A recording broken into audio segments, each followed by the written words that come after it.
Sir, আপনি কি ভালো হয়ে গেছেন? কুকুর অবাধ্য হলে তাকে কি করতে হয়? স্যার, আমি তো জানি, যদি অবাধ্য হয় কুকুর, মারতে হয় মুগুর। এখন তাই হবে। হ্যাঁ? পুলিশ দিয়ে পেটাতে হবে, ও, জেলখানায় রাখতে হবে।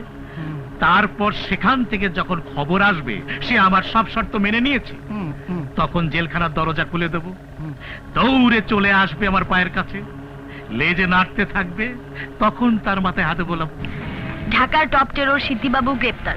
এই দেখো, বাবু ধরা পড়েছে।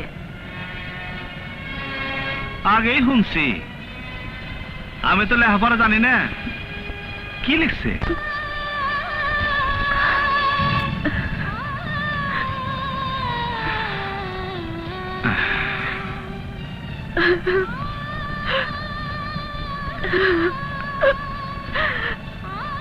লাভলি, আমি যেদিন শুনছি সেদিন থেকে আমি ভাইবা রাখছি, ও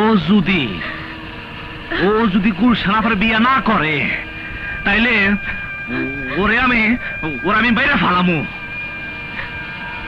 অপূর্ব, তোমার মতো মানুষ সচরাচর দেখা যায় না বলেই তোমার নাম অপূর্ব। আমাদের নাম কি হওয়া উচিত জানো? আমাদের নাম শুধু অপূর্ব বললে ভুল হবে।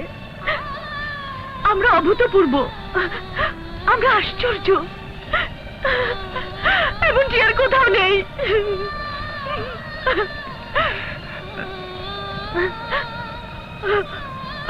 অপূর্ব, আমাদের জন্য এমন কোন নতুন একটা পৃথিবী হয় না যেখানে থাকবে না সিদ্দিবাবু, যেখানে থাকবে না সিদ্দিবাবুর বড় ভাই, যেখানে থাকবে না অসৎ কোনো রাজনীতিবিদ, যেখানে থাকবে না কোনো জাত, ধর্ম, বর্ণ,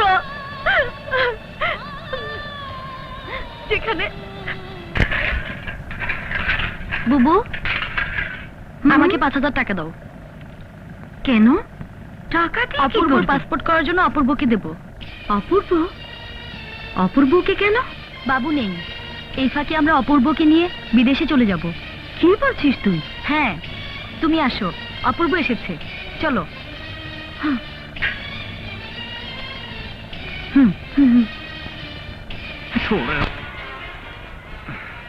তুমি কি বলছো? তুমি? আপা, আমি আপনার সব কথা জানি। লাভলি কইছে আমার এনে বিদেশে চলে যাইব। বিদেশে যেতে চাইলে তো যাওয়া যায় না, তোমার পাসপোর্ট করতে হবে, ভিসা করতে হবে, অনেক সময়ের ব্যাপার। এর মধ্যে যদি বাবু বার হয়ে যায়।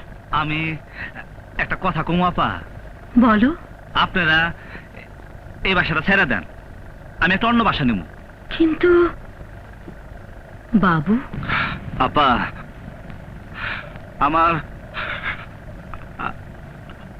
আমার তো দুনিয়াতে কেউ নাই।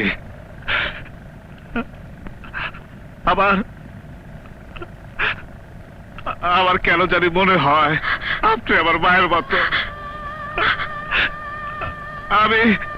আমি জানি